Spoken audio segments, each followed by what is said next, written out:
Good evening, everyone. Please be seated. Welcome to another Peaceful Solution Character Education Teacher Certification Training course. Be your teacher for this evening, and I hope everyone had a wonderful day and excellent time since the last class. William was our previous teacher, and we are going to be continuing in the 7th chapter of the 3rd unit, which is the self-control unit. And as mentioned before, if you haven't, or if it's your first time watching the Peaceful Solution or joining us on Facebook, you can find at the very top there in the drop-down menu under the books the Unit 3, which we are on now, as well as the previous units, Acceptance before this one and Character, which was the very first. You can go there and download those units for free and follow along in your book. We're going to be continuing on page 193 because that's where William left off last class. And again, we are in the 7th chapter, which is self-control and the environment. Now, like we've mentioned before, everything that we've covered from the very first unit, Unit 1, Chapter 1, in understanding about character and how it is formed, the difference between character and personality, all the little aspects that make us who we are, has led us to this point here in understanding how the choices that we make, whether or not we practice self-control, and those choices, how they affect the environment around us. Now, as was mentioned previously, the environment is a very vast topic, right? It's a very vast subject from, yes, the plants, the animals, the air we breathe, the land we walk on and grow our food from, but it's also the neighborhoods that we live in, the people that we interact with, our family members, the people that we go to work with. And in the case of teaching students that from this unit, the people that you go to school with, your environment, your school environment, which is made up of, the principal, the teachers, the counselors, the school, your schoolmates or, peers at school and so forth. And all of these factors, one of the main factors in the safety, the security, the health, the prosperity of our environment, it comes down to one particular thing, and that's the human element and the choices that we make. Well, as we've heard from the last, 3 classes anyway, I think I kind of started in the unit, and David and Chris and William continued up to this point that we are here in this unit. We've seen how mankind and their activities play a huge part in what goes into the environment and what comes out of the environment. Now, we're going to be getting into that as we move forward here on page 194. But it's the same thing when you think about the earth and you think about what we need to draw off the earth, which is pretty much everything. The clothes we're wearing right now, the tables that we're sitting at, the concrete under our feet. All these things come from the earth, the air that we breathe, the water that we drink, the food that we eat. We're not getting it from a different source outside of the earth. So it stands to reason that in order for us to have these things and for these things to be sustainable for us, and I mean, they were here long before man, the resources, these resources were here long before man was ever on earth. So those things haven't changed. Those things haven't brought consequences upon themselves. Mankind and his activities are the things that need to change. And this is why it's so important to understand morality and the principles that govern mankind's behavior, the rules that govern mankind's behavior. Because if mankind lives in a lawless society, they'll quickly deplete everything that's available. Quickly deplete. I think about it when you go into stores at certain times. It's usually around Christmas time, right? You can even take Christmas out of the equation or any holiday, and just look back to 2 years ago, right? When coronavirus from, the beginning of 2020 started to really take a foothold in many of the societies, right? And people were hoarding. People were hoarding big time to the point where all the stores had to put limitations on essentials, essential toiletries that everybody needs, right, in order just to have the basic necessities of life, okay? Why? Because if there weren't rules set in place, people would not think about the other person that has these same needs. They would just take and take and take and take until there's nothing to sustain the other person.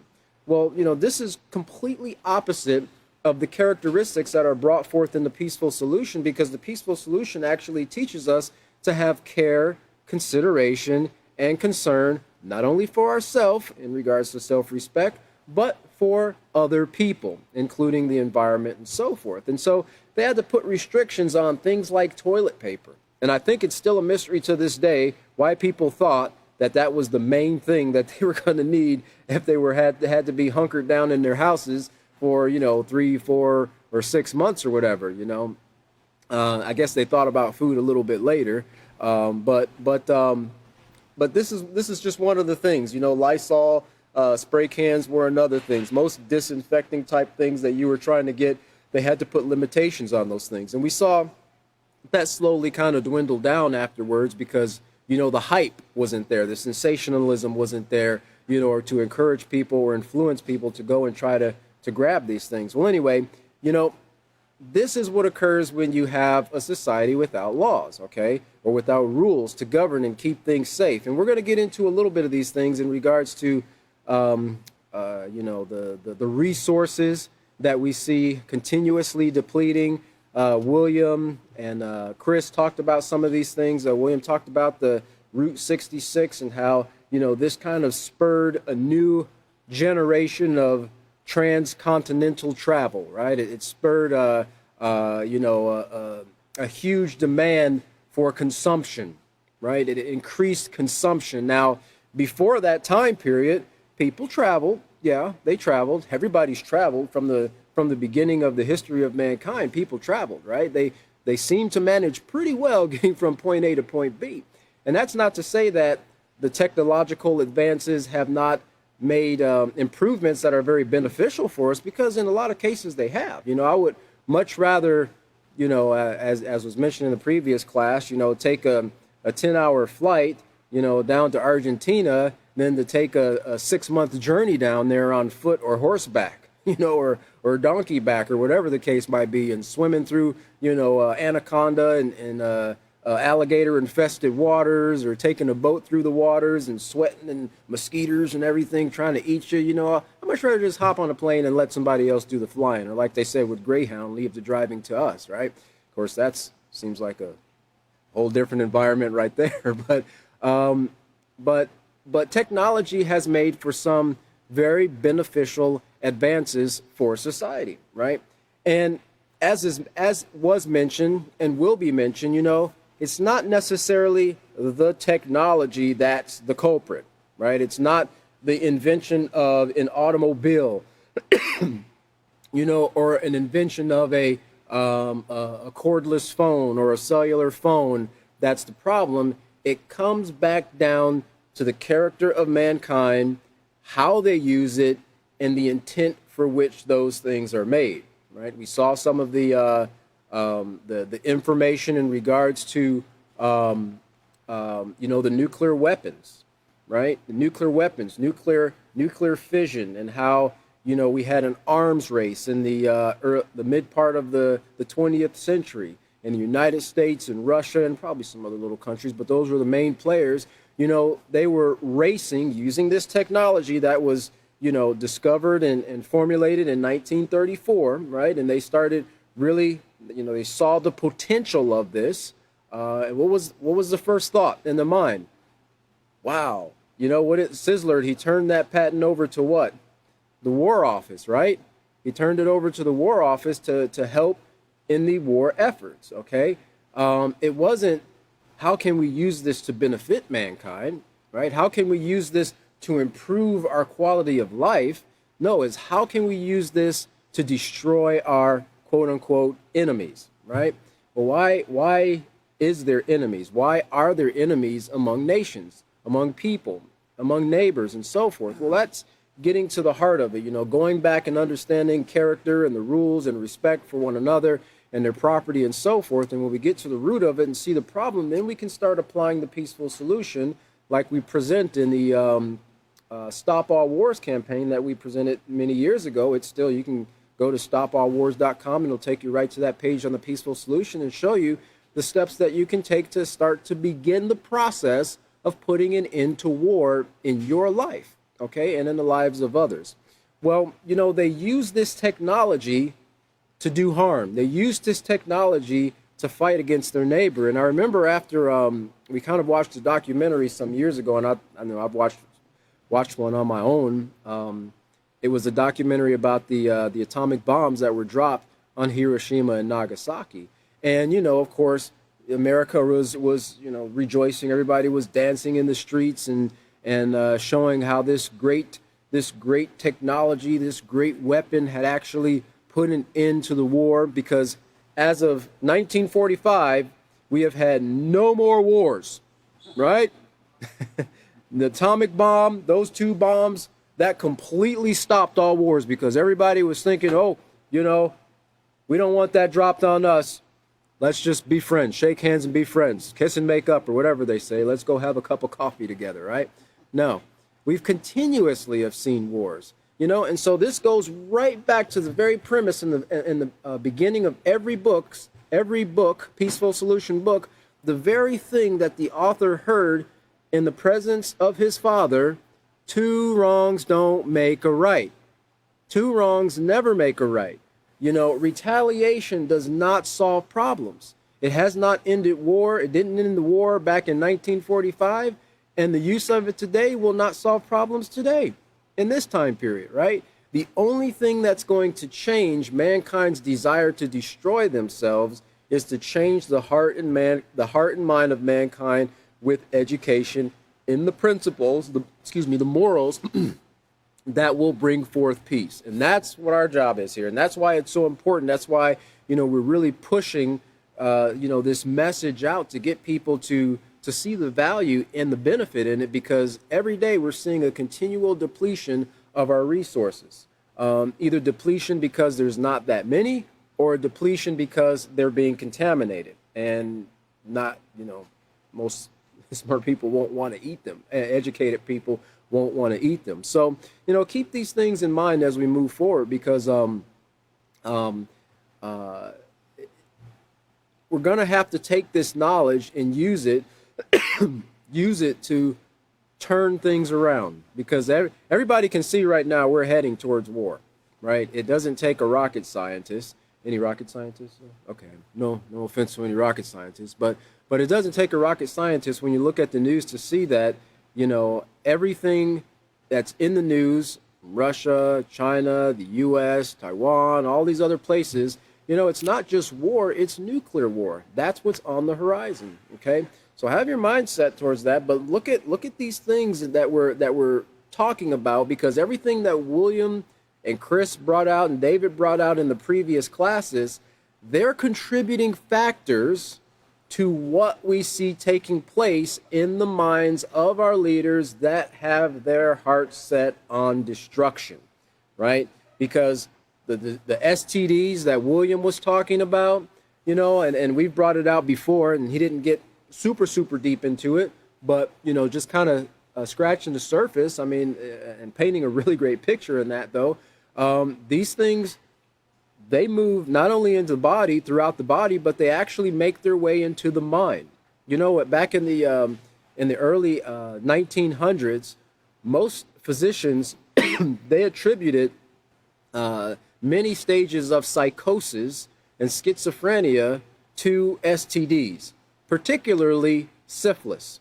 Syphilis was the big player that rapidly went to the mind of someone who was infected and caused kind of madness, right? Remember when William brought out about madness, kind of a person's a little, crazy and so forth?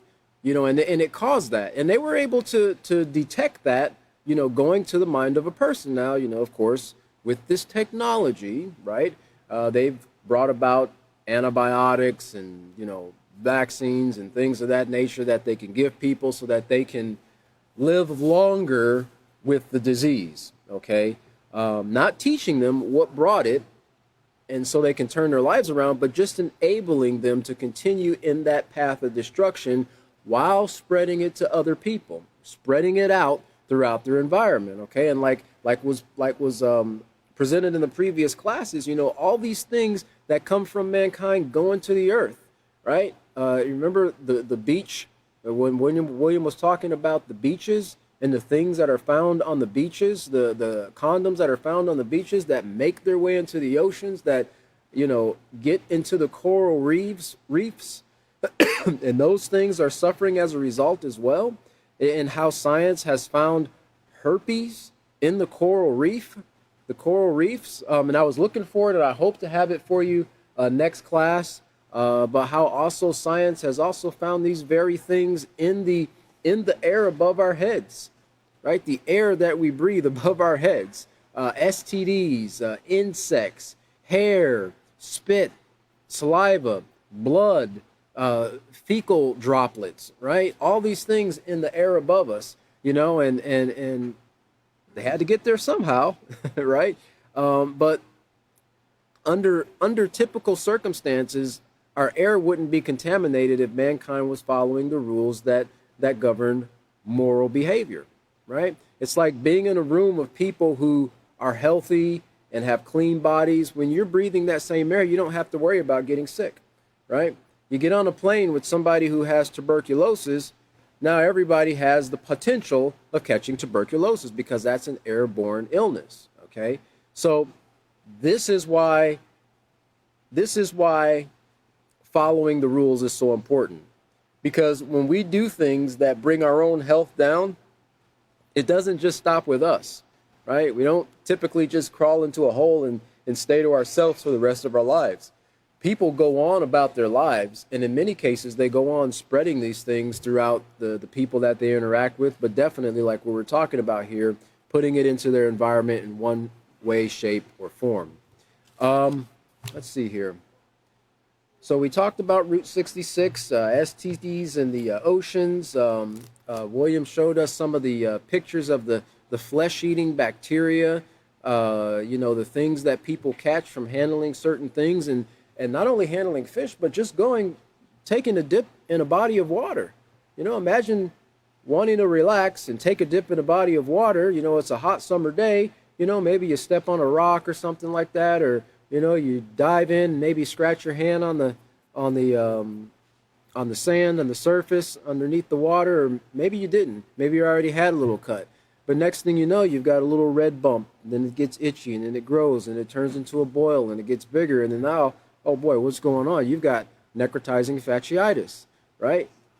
Just from taking a swim in the water, right? These are things we can't see, right? You can't see the little necrotizing and fasciitis bug, right? You can't see the other one that was really big. I heard of several instances this year in Texas. I know it probably occurred in other places too, but these were localized events. The brain-eating amoeba, right? You take a swim, and some of these things have been gotten in natural bodies of water, and some of them have been gotten in or obtained in like swimming pools, right? Man-made bodies of water.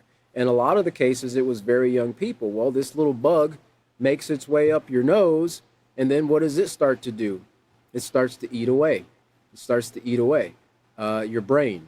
And very few, if any, that I know of actually survive. It's like once you get it, it's pretty much fatal. It's a pretty much guaranteed death sentence. Again, these aren't things that naturally occur, in our oceans, in our bodies of waters, and so forth. These are things that come about because of the activities of mankind and their interactions, their immoral activities and interactions with the environment around them. All right, and so lastly, we got to see that video about the Russia's detonation of the Tsar Bomba, the 50 megaton nuclear warhead that they detonated. I don't remember the year exactly, but the 50s or 60s, somewhere around in there, that they detonated. And this is what society is building up to. This is what technology is being used for. Okay, not for measures of peace, but for measures of war. The great majority of it. I'm not saying every single instance of technology, but we've seen these powerful technological advances be pushed towards either things that draw money into people's pockets or war, fighting machineries and fighting weapons of war. It was funny because I was I was looking at the I grabbed my book to start going over some information last night again to get myself prepared for class, and I looked on page 193 and I was looking at this very same thing pretty much, you know, in regards to the big company, the Enron company. That was an energy company that was based out of Houston, and they went bankrupt and so forth. Well, they were a big energy company, right? And they were doing things that were immoral and, you know, and so forth, and trading and things of that nature. And they finally went belly up. But it was interesting because the very same page of what we're talking about and the use of our energy and so forth and the immorality of those things, you know, it was covered in that book in BME on page 193, just like what we're talking about today here on 193 in the self-control unit. Well, let's look back to the lesson plan 7, page D. Lesson plan 7, page D. And we'll look back to, we'll just read it again real quick, procedure 3, because this is where William was covering and where I'll be covering. And if I get through it, hopefully, if not, David will as well. Explain to students that in the last 100 years, lifestyles have changed drastically. Ask students to name some things that have changed in the last century. And, you know, you're dealing with a lot of young people today. They probably might not have very many answers. So we might have to prod them on. A lot of the young people today, you think about a lot of the young people today who we would be teaching in this age group, 11 through 13, they were born in this century, right? They were born in this century. We've been 22 years in the 21st century, okay? Many of us who are sitting in here remember the 20th century, a great majority of the 20th century. Some of us might remember the 19th century. No, we don't have anybody that old in here, do we? No, but at least the 20th century, right? It's kind of interesting being able to pass from one century to another. But you might have to help them out in this because they're not going to remember a lot. You know, even going back to the year, 2000, which we thought everything was going to totally crash in the year 2000. You know, the clocks weren't going to work and everything was going to, you know, reset. The power grid was going to shut down, you know, and everything. Thankfully, it didn't. You know, of course, based on Back to the Future, we were going to have hovering cars and hoverboards and things of that nature. But that didn't occur either, you know. So, you know, mankind has a lot of ambitious goals. They don't always come to pass, but a lot has changed, even in the last 22 years, if you compare that to like 1922, okay? It's grown exponentially, technology, from 1922 to where we are right now. You don't have to dial an operator now when you make a phone call, right? Back then, when you called, you'd get, operator, how may I direct your call? You know, and then they had to take the plug out of one and then put the plug in the other. And I don't know how those women remembered and did all of that stuff. I'm thinking phone numbers were probably like 12 and 1 and 9. And, you know, they weren't these long 7-digit numbers that we have. But that's how you had to make a phone call at that time, right? You know, when the firemen came to put out a fire, they didn't come with their engines roaring down the street and big old sirens and huge 100-foot ladders. Nope, they came on a horse-drawn wagon. A horse-drawn wagon, and buckets of water is what they had, right? And the neighing and the little bell that they had was pretty much the siren, okay? And that's how they worked to put out fires. It was a little more complicated back then than it is now to put out fires in high-rises and so forth. So in those cases, we can see how technology has benefited us. Rail, automotive, horseback, or boat was, well, not, that was pretty much the way to travel from land to land. But if you were going to travel transcontinental, before the invention of the airplane, pretty much the boat was the only way, or a ship was the only way you're going to get from one continent to another continent. Well, now we can do it in just a few hours by hopping on an airplane and going. So we've had a lot of advances, in the last 100 years that have been a great benefit to society. Okay, and in many cases, it's kind of been a harm to society as well. We've seen with that ability to fly from one country to another, how people have taken a disease or acquired a disease while visiting someone in one country. In a matter of 10 hours, they're in another country and starting to spread it very quickly. Okay, and we see these pandemics, is what they call them, pandemics, growing. Write down the different answers on the board and discuss them. Instruct students to turn in their handbooks to the section entitled How Things Have Changed, found on page 192. And emphasize that technology has had consequences on the environment. Now, remember what we covered in regards to that word consequences. Consequences simply means an effect. An effect due to the cause of something. And it could be either positive or negative. Well, we're going to look at some of the negative effects that it has taken or had on the environment as we move through this. Ask students if they can name any of these consequences. Instruct students to turn to page 194, which hopefully we'll get to this evening, and read What Goes Around Comes Around. And have students complete the accompanying exercise and let them evaluate their answers for the test on 197. Well, let's look back to 193 here. And let's look at that second paragraph there on 193, kind of the middle paragraph there. It says, some will argue that technology comes with a price. As long as we continue to grow as a society with increasing needs for housing, energy, and transportation, we will automatically have some adverse effects on the environment. Okay, now, in considering those adverse effects, right, it doesn't necessarily mean that it's not something that's reparable, or something that can't be repaired. It's like when you cut down trees in the forest, you're having an adverse effect on the forest. But, you can also plant trees, or you can, as we'll get into a little bit later, you can cut trees down sustainably in a way that the forest is able to regenerate, grow trees at about the same rate that you're cutting them down. So you're not just wiping out all these trees or drawing water from all of this, from this body of water, and not doing it in a way that's sustainable. Okay, it's kind of like, I like to compare it to,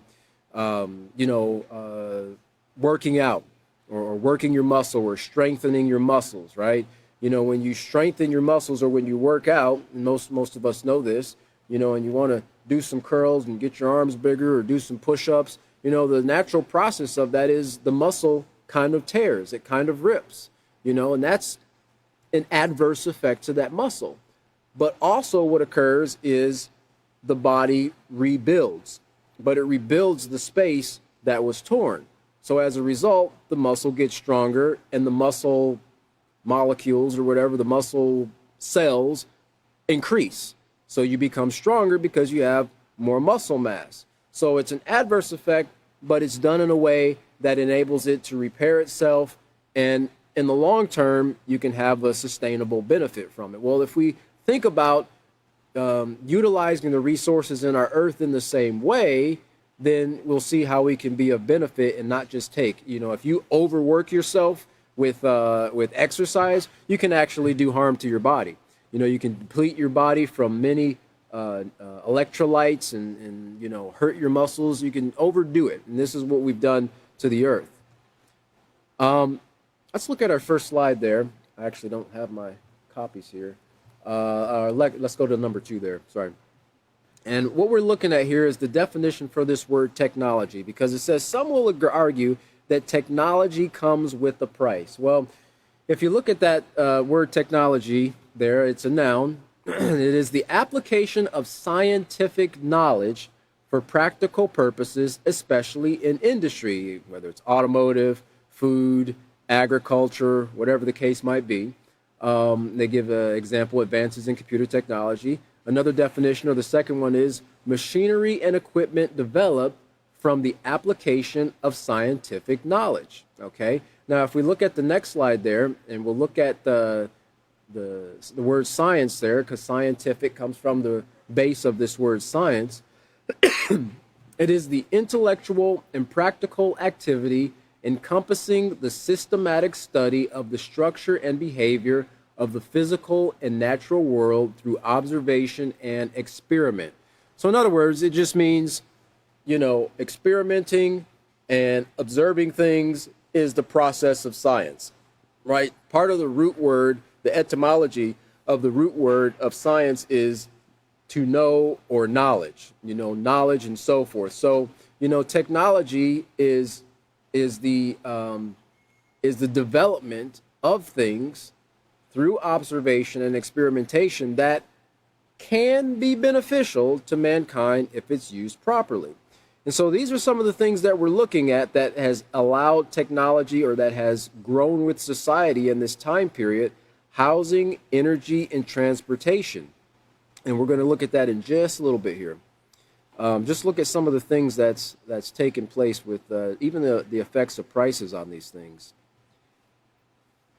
Let me go back a little bit. As long as we continue to grow as a society with increasing needs for housing, energy, and transportation, we will automatically have some adverse effects on the environment. However, as a society, we must stop and think about the short-term and long-term consequences of the ways in which we meet the demands of an ever-growing and ever-changing world.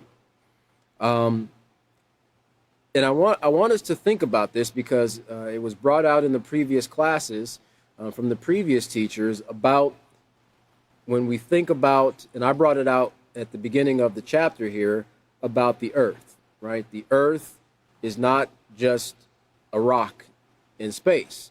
It's a living, breathing, I guess you can say, organism. I think even somebody put on the comments of the Facebook page during class that the earth actually has a heartbeat, right? It gives off a frequency. It has an electromagnetic field, right, that pulsates and so forth. It's made up. Science has, come to the understanding, and they have brought out many papers and reports that, back up the fact showing that everything on the earth is alive. And like even Williams said, even this steel beam here, it just looks like a super strong, piece of iron. And if you were to run at it at full speed, it's probably not going to move, right?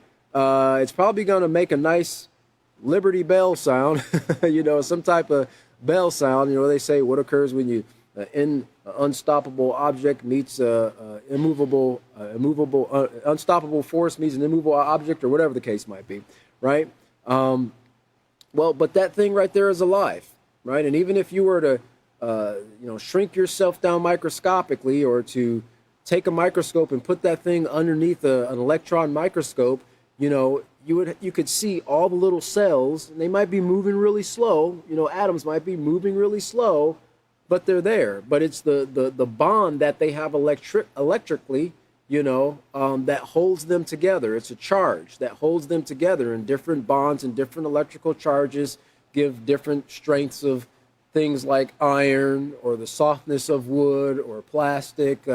Even our skin, our skin has the atoms on our skin, the molecules on our skin, they have a certain bond, a charge that holds them together.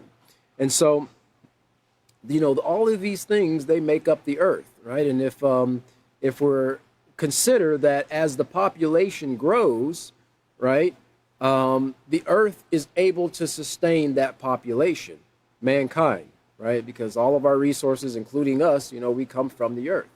But it's when we concentrate and draw out really fast without replenishing, that we start to see a problem. And this is what you see when you go to many countries, including the United States. I remember when we flew down to Argentina, I think, if I can remember properly, Argentina it's kind of a long country, right? North to south long. Um, and I can't remember if it's like 40 million people or something like that that lives in the country, the entire country. But like 40 to 50% of the population is concentrated in one particular place, which is in and around Buenos Aires, which is the capital. So imagine the heavy demand on the resources and even the land in that one little space. Now you've got all of this country here that's virtually being unused and has many, many, many, many resources that can sustain life, but it's not being drawn from. So it would be, suffice to say that you're going to see more pollution, you're going to see more sickness, you're going to see a greater concentration of diseases and so forth, because you got a huge concentration of people utilizing these resources, but as we've learned, also engaging in immoral activities that eventually get dumped back into the water supply, get dumped into the air and so forth.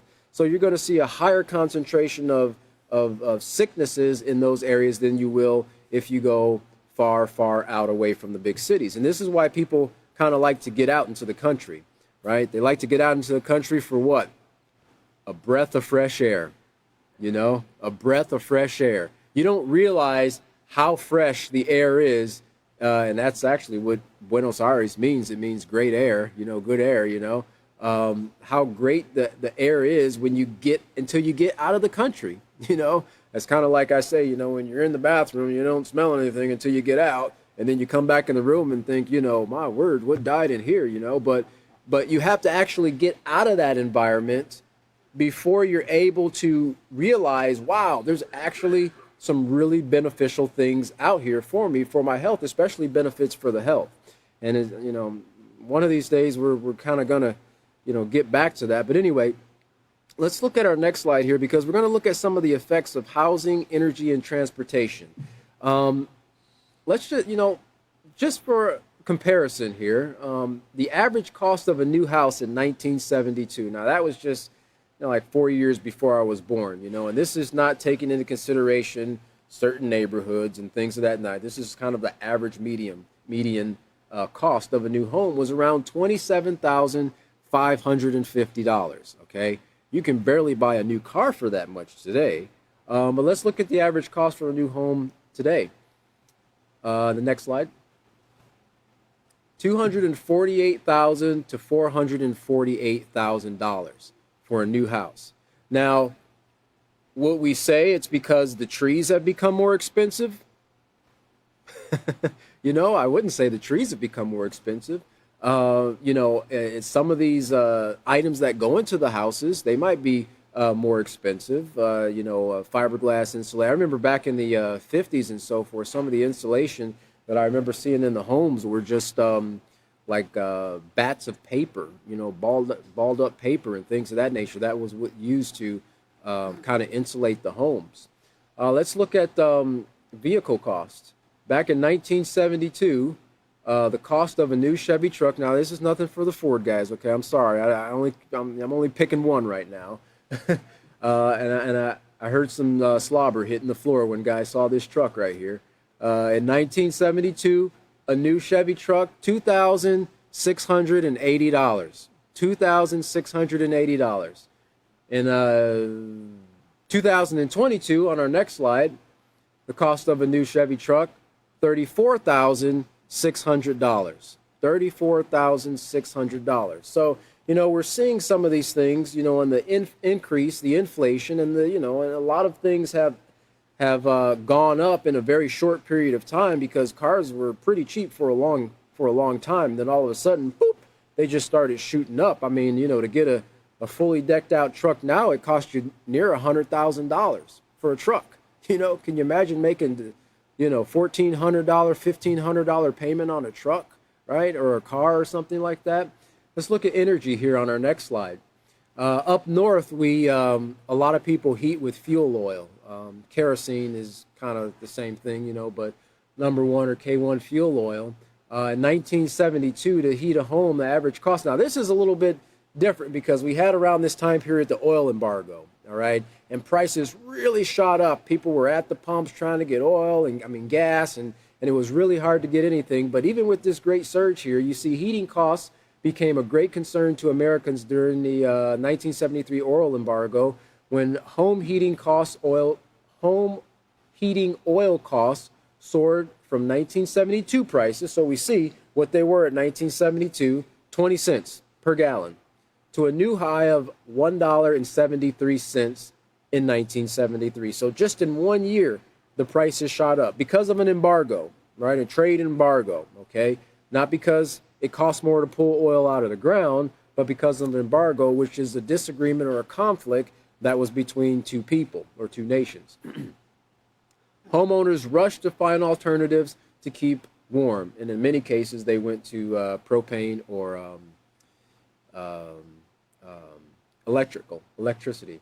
Let's look at 2022 for the same oil, $3.47 per gallon. Right. I remember when I think it was around 2008. I think that's about when it hit its peak. Heating oil hit its peak. I think it was right around. It might have been 2008. I think it was a little bit before that because I hadn't moved to Texas yet. But I remember paying around $5.50 per gallon for heating oil. $5.50 something cents per gallon. Imagine trying to fill a 500-gallon tank or a 250-gallon tank to heat your house at that time when that's all you have. In winter times get extremely cold up north. A lot of people don't have the option of just slapping a wood-burning stove in the middle of winter. So they're stuck with these astronomical costs. So we see here, an increasing need for these things, right? Housing, energy, transportation, and we will automatically have some adverse effects on the environment. So as a society, we must stop and think about the short and long-term consequences on the ways we meet the demands of an ever-changing and ever-growing and ever-changing world. Well, think about that, and we're going to look at just one aspect, and we can take housing, for instance, okay? Housing, the building market. At least here in the United States, a lot of building is done with lumber, with wood, okay? A lot of other countries that we've gone through, they use a lot of concrete, cinder blocks, bricks, things of that nature. But here in the States, for some reason, we really love wood, right, to build with wood. Guess you can sell more after the house burns down. I think that's my next slide. I apologize because I don't have a copy of my slides here. We're going to look at deforestation. Is that on my next slide? Yes, deforestation. And the question is, because now think about this, we must stop and think about the short and long-term consequences of the ways in which we meet the demands of an ever-growing and ever-changing world. Well, deforestation is something that's been in the news quite a bit. It's pretty big time. It's something that affects everybody, even if you don't live in a house made of wood, okay? So what is deforestation? Deforestation is the mass removal of trees over a term, I think that's term, is it long term? Over a term, most often, I'm sorry, I'm not sure if that's cut off or not. Over a term most often refers to the clearing of trees by the process such as flooding. I think some of that's cut off.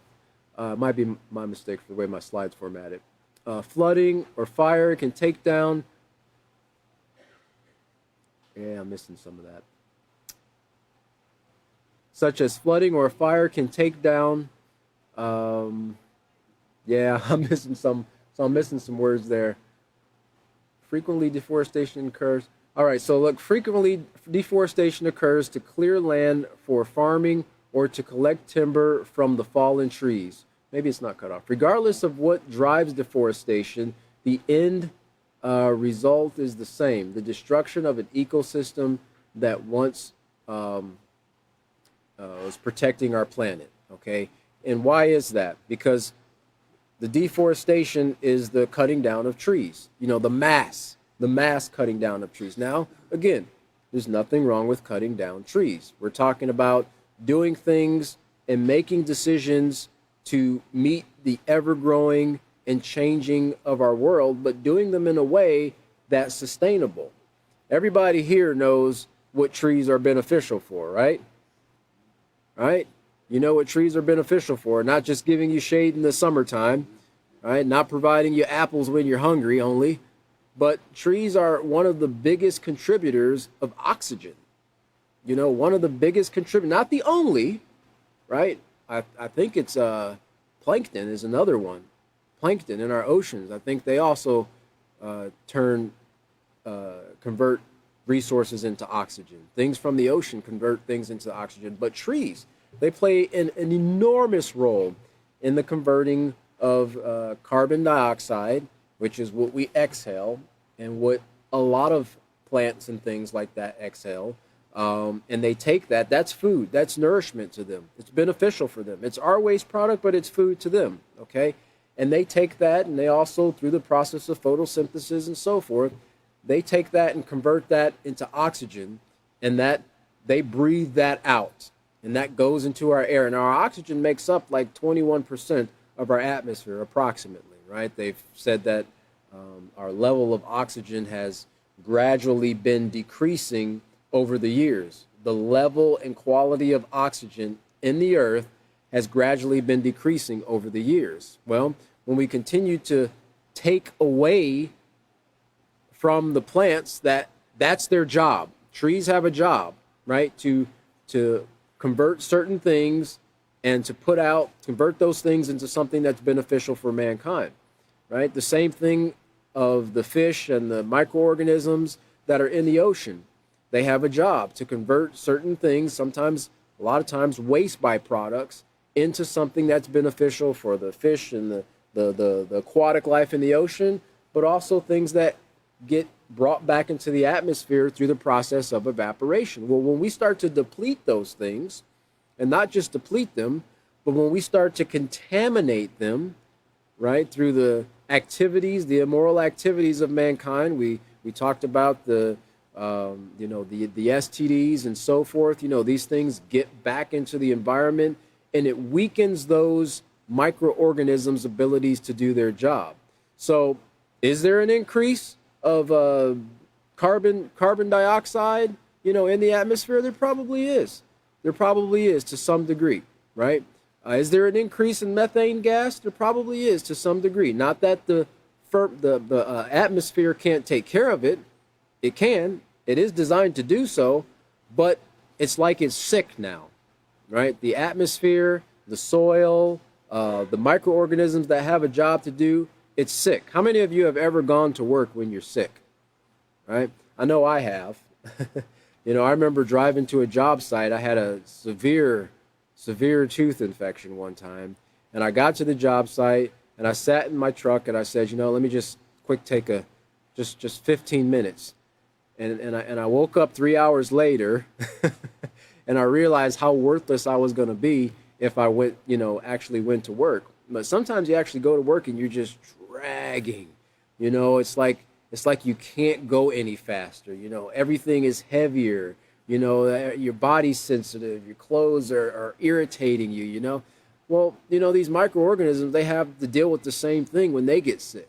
Right? They're not able to efficiently do their jobs. They're not able to efficiently convert carbon dioxide into oxygen, or whatever's in the water into something that's beneficial. It's not able to block out certain of the things that come from the sun so that we get the proper amounts. Right? They're not able to efficiently and effectively do their jobs because they're sick. Right? And this is what science is saying. Well, deforestation is a part of that contributing factor. Okay. Let's look at the next slide. So the effects of deforestation on oxygen levels. Deforestation significantly affects the oxygen cycle. Trees take in carbon dioxide and traps it into its tissues and soil, while at the same time releasing oxygen into the atmosphere. The removal of trees significantly reduces the rate of this process, resulting in higher carbon dioxide in the atmosphere and lower natural oxygen levels, which is something pretty much every breathing organism needs. They need oxygen. Even the fish in the sea, they're not up taking a breath when they come to the surface of the water, but there's oxygen in the water, right, that they need. So when these things take place, it negatively or it has an adverse effect on all life. Let's look at that last paragraph there. It says it's up to us to make choices that will allow us to advance technologically while protecting our environment and the abundance of organisms. You see that? The abundance of organisms that depend on us for their survival. And this is something that, a lot of your students won't think about, right? They don't think about when they, throw trash on the ground. Or I know it was brought out before about, the littering of and the use of the plastic holders that hold like the bottles or the cans, right?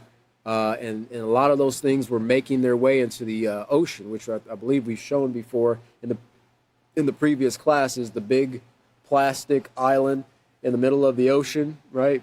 And you were having a lot of sea creatures, a lot of turtles and so forth. They were getting these things caught in their stomachs.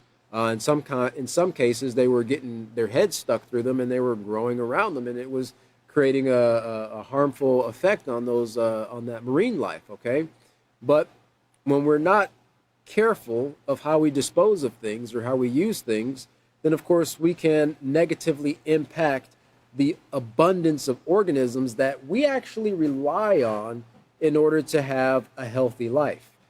You don't think about the fact that your water is made up of, billions, possibly trillions of microorganisms. And water, those organisms vary from place to place, right? It's like foods that you get. Honey is a big one, right? And we'll get into that a little bit later because we're seeing the mass die off of the honeybees too, right? But honey is something that's, naturopathic doctors and so forth will recommend that, when you go to a new place, eat the honey, eat the pollen, the bee pollen from that place because it has microorganisms that are in that will help you to build up and strengthen your immunity to that particular environment, the air and the pollen in that environment, okay? And so those microorganisms vary from place to place, but they have some sort of benefit to mankind.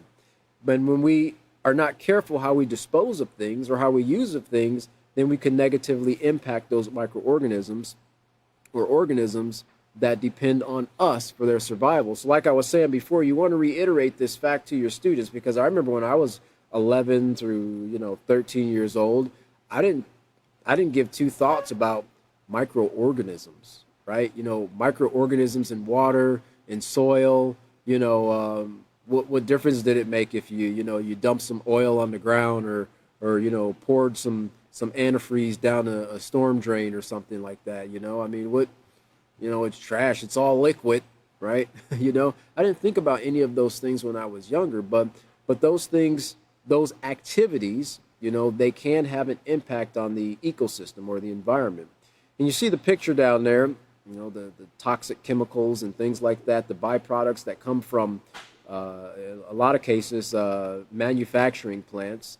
And this is something we'll probably get into and covering a little bit later because it's sad, but a lot of manufacturing plants, manufacturers, they use a lot of toxic chemicals in the manufacturing of certain things. Now, it's up for debate as to whether those chemicals are necessary or not to use in the manufacturing of those things, but the byproducts or what's left of that chemical a lot of times will get sold to put into something else, right? And sadly, a lot of cases it's sold into things that people eat.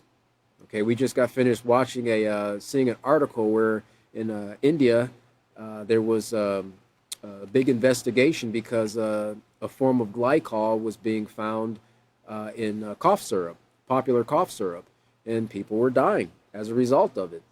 Glycol is something that's used in your car, in your radiator, in your antifreeze to keep your water from boiling or freezing. Okay, when people are consuming these things, then the adverse effect on them was, in a lot of cases, they either became severely ill or they died as a result of that. We can't go back and undo those choices, right? Someone made the choice to think that it was okay to take this product and put this into a product that humans consume, right? This again is going back to rules that govern life, thinking about the consequences of our choices, thinking about if it will bring harm to someone else, ourselves, or the environment. And if it does, if we can get huge corporations to think about this, then that'll completely change the way they do business, okay? They can still make a profit, but not at the expense or the health and the safety of their fellow man and of the environment. Let's look at the very bottom there. It says, as technology increases, so too does the moral responsibility that humankind has toward the environment. Okay, why so is that? Okay, as technology increases, because you have a greater opportunity of immorality with the increase of technology, a greater opportunity of engaging in immoral acts with technology. So there's an increased need for morality or moral responsibility to be displayed. Kind of like with the discovery of nuclear fusion, right? Seeing what the splitting of an atom, the great power the splitting of an atom can do. Well, where there's no morals in that person's mind, they're going to think how they can use this to bring harm or to generate a lot of money for themselves. So it requires even more morality coming forth from that person to say, I need to make sure that this is used in a way that will only bring benefit to mankind. In some cases, if it can't be used in a way that can bring benefit to mankind, it's necessary that it be eliminated, completely eliminated, right? Well, that takes a lot of backbone. That takes a lot of character for people to have, because one of the biggest factors in the decision-making process of mankind and corporations is the almighty dollar, right? And companies make billions and billions and billions of dollars selling this technology to governments and, weapons manufacturers for money, okay? Irregardless of the consequences that it will have on mankind or the environment, their thoughts are only making the money. I'm not doing it, somebody else is doing it, right? I'm far displaced from it. But our actions and our choices, they do eventually come back around to us. So we're going to stop there on page 193. We'll pick up on 194 next class, which is going to be 10/12/2022 at 5:30 p.m. Central Standard Time. We do thank you for joining us, and we look forward to seeing you in next class. Have a wonderful evening.